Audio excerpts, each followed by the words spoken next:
El reencuentro inesperado. Mercedes Olivares ajustó el gastado abrigo alrededor de sus hombros mientras el viento otoñal barría las calles de Valencia. A sus 65 años, jamás imaginó que se encontraría en esta situación, de pie frente al edificio donde vivía su hijo menor, Miguel, con una pequeña maleta a sus pies y la certeza aplastante de que, por esta noche al menos, no tendría un techo bajo el cual dormir. Las luces del apartamento 3B estaban encendidas, pero nadie respondía al timbre ni a sus llamadas. Mercedes sabía que Miguel estaba dentro, el sonido amortiguado de la televisión se filtraba hasta la calle. Su propio hijo se negaba a abrirle la puerta, cumpliendo así la amenaza que le había hecho la semana anterior: si sigues metiéndote en mi matrimonio, te quedarás sin casa y sin familia. Todo había comenzado 3 meses atrás, cuando Mercedes quedó viuda tras 42 años de matrimonio con Ernesto. La soledad del pequeño piso que habían compartido durante décadas se volvió insoportable, y su hija mayor, Lucía, le propuso mudarse con ella, su esposo Roberto y sus 2 nietos adolescentes. Al principio, el arreglo parecía funcionar. Mercedes ayudaba con las tareas domésticas y el cuidado de los niños mientras Lucía y Roberto trabajaban. Pero gradualmente, las tensiones comenzaron a surgir. Roberto, un hombre de carácter dominante y tradicional, encontraba cada vez más irritante la presencia de su suegra, especialmente cuando Mercedes cuestionaba su forma autoritaria de tratar a Lucía y a los niños. La situación explotó la noche anterior, cuando Mercedes intervino en una discusión particularmente acalorada entre el matrimonio. Roberto, furioso por lo que consideraba una intromisión inaceptable, le había gritado que ya no era bienvenida en su casa. «Mañana mismo te vas con tu hijo o a un asilo, pero aquí no te quiero ver más», había sentenciado, ignorando las tímidas protestas de Lucía. Y esa mañana, mientras Mercedes estaba en el mercado comprando ingredientes para preparar la cena familiar como gesto de reconciliación, Roberto había cambiado las cerraduras. Al regresar, encontró sus pertenencias empaquetadas apresuradamente en 2 maletas que esperaban junto a la puerta, y a su yerno informándole fríamente que había llamado a Miguel para que viniera a recogerla. Miguel nunca apareció. Las llamadas de Mercedes a su teléfono quedaban sin respuesta, y finalmente fue un taxi, pagado por Roberto, el que la llevó hasta el apartamento de su hijo menor. Y ahora, después de 1 hora de llamar insistentemente al timbre y de suplicar a través de la puerta, Mercedes comprendió que Miguel tampoco la recibiría. Quizás estaba demasiado ocupado con su nuevo trabajo en aquella multinacional que apenas le dejaba tiempo para visitar a su madre viuda. O tal vez, pensó con un dolor que le atravesaba el pecho, simplemente no quería cargar con la responsabilidad de cuidar de ella. Con las piernas cansadas y el corazón aún más fatigado, Mercedes se sentó en un banco del pequeño parque frente al edificio de Miguel. La noche caía rápidamente, trayendo consigo un frío que se colaba hasta los huesos. Abrió su bolso y contó el dinero que llevaba, apenas 30 euros, insuficientes para una habitación de hotel, incluso en el más modesto. Podría llamar a alguna de sus amigas, pero la vergüenza de explicar su situación la paralizaba. ¿Cómo admitir que sus propios hijos la habían abandonado como si fuera un mueble viejo del que ya no querían hacerse cargo?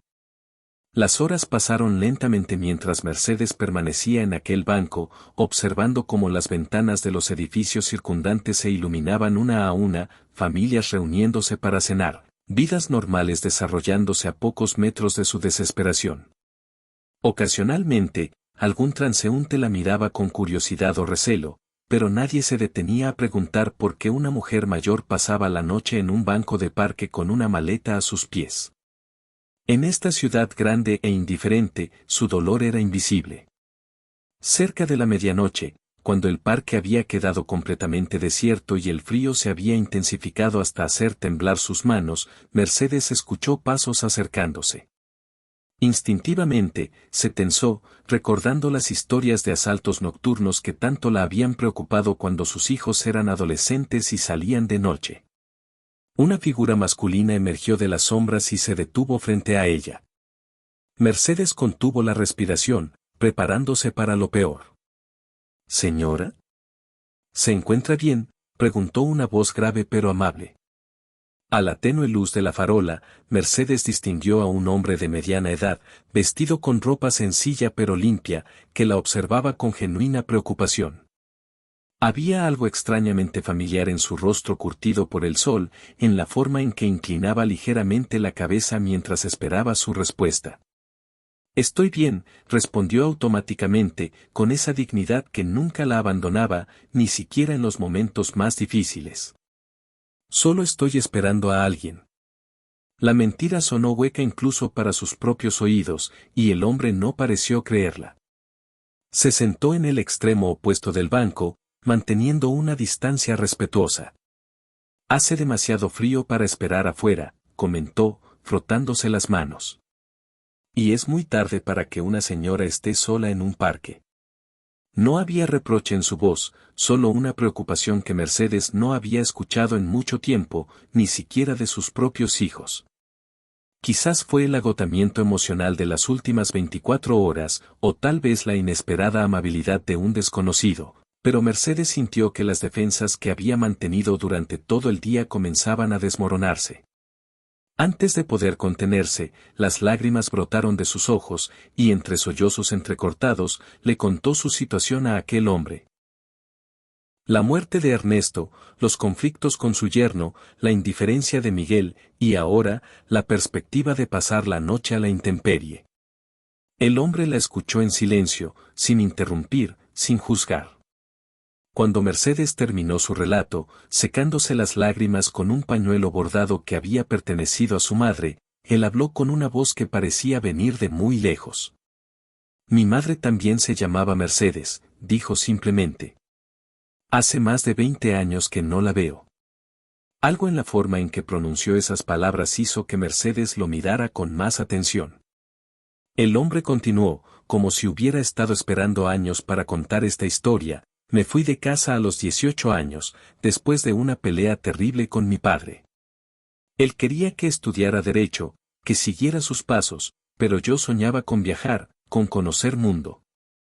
Le dije cosas horribles, cosas que no pensaba realmente. Y me fui esa misma noche, sin despedirme de mi madre, sin pensar en el dolor que le causaría. Mercedes escuchaba, sintiendo una extraña resonancia con su propia historia, aunque desde el lado opuesto del espejo. El hombre siguió relatando cómo había viajado por toda Latinoamérica, trabajando en lo que encontraba, desde peón en estancias argentinas hasta guía turístico en Machu Picchu. Con el tiempo, había establecido un pequeño negocio de importación de artesanías en Colombia, donde se casó y tuvo 2 hijos. Cuando mi matrimonio fracasó, hace 5 años, decidí que era hora de regresar, de intentar reconciliarme con mis padres, continuó. Pero cuando llegué a Valencia, descubrí que mi padre había fallecido 2 años antes. Y mi madre, nadie supo decirme dónde estaba. Nuestro antiguo piso pertenecía a otra familia, los vecinos que conocía se habían mudado. Es como si la tierra se la hubiera tragado. Mientras hablaba, el hombre sacó de su bolsillo una vieja fotografía, desgastada por el tiempo y los pliegues. Se la tendió a Mercedes con manos ligeramente temblorosas. Esta es la última imagen que tengo de ella. De mi familia. Mercedes tomó la fotografía y la acercó a la luz de la farola. Mostraba a una familia de 4 personas, un hombre de aspecto severo pero distinguido, una mujer de sonrisa dulce, una joven adolescente y un muchacho que apenas entraba en la juventud. El corazón de Mercedes dio un vuelco tan violento que por un momento temió que se detuviera. La mujer de la fotografía era ella misma, 25 años más joven. El hombre serio era Ernesto. La joven, Lucía. Y el muchacho. Alberto, susurró, con una voz que apenas logró emerger de su garganta contraída por la emoción. ¿Eres tú, mi Alberto? El hombre, su hijo mayor, su primogénito, el que se había marchado una noche de tormenta tras una discusión con Ernesto y nunca había regresado, la miró con ojos que súbitamente se llenaron de reconocimiento y asombro. «Mamá», preguntó, con la incredulidad de quien presencia un milagro. «¿Eres tú?» El tiempo pareció detenerse en aquel parque desierto mientras madre e hijo se miraban, redescubriéndose a través de los cambios que 2 décadas habían tallado en sus rostros. Mercedes extendió una mano temblorosa y tocó la mejilla de Alberto, áspera por la barba incipiente. Era real. Su hijo perdido, por quien había llorado noches enteras, por quien había encendido velas cada cumpleaños con la esperanza de que, dondequiera que estuviera, fuera feliz y estuviera a salvo, estaba sentado junto a ella en un banco de parque, en la noche más oscura de su vida. «Te he buscado», dijo Alberto, con la voz quebrada por la emoción. «Durante 5 años he recorrido cada rincón de Valencia preguntando por ti, por papá, por Lucía y Miguel. Contraté incluso a un detective privado, pero sin el apellido de casada de Lucía, sin saber que papá había fallecido y que tú ya no vivías en nuestro antiguo piso». No pudo continuar.